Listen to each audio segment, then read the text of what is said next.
المشروع بدأته محافظة القاهرة وتعاونت فيه مع وزارة التضامن الاجتماعي ومع وزارة البيئة والصندوق الاجتماعي للتنمية. فكرة المشروع ببساطة كانت أن القاهرة فيها 9600 عربية ميكروباص، أعمارهم متفاوتة، منهم أكثر من 1000 ميكروباص عمرهم أكثر من 30 سنة.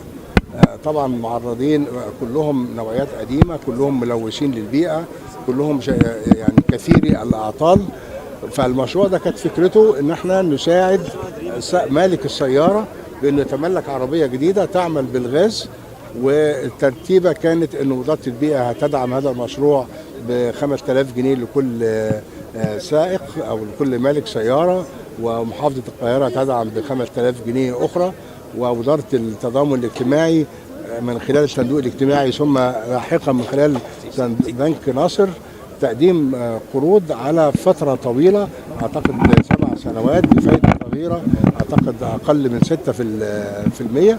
احنا عملنا حسابات، أنا لما كنت محافظ القاهرة يعني عملنا حسابات وأثبتنا للناس إنه الشخص فايدته أكتر، حتى لما بيدفع الأقساط فايدته أكتر ودخله أكتر، لأن العربية تبقى أسرع، شكلها أحسن، تجذب الزبون أكتر، قليلة الأعطال، فحتى لما يدفع القسط بتاعه ما زال الدخل بتاعه كصافي هيبقى احسن من العربيات القديمه المتهالكه الموجوده. وبالتالي من جميع النواحي الاجتماعيه والصحيه والاقتصاديه ده مشروع مهم جدا، ومشروع محتاجين حضراتكم كلكم تروجوا ليه وتساعدونا في ان احنا نتوسع فيه وان احنا نتبناه.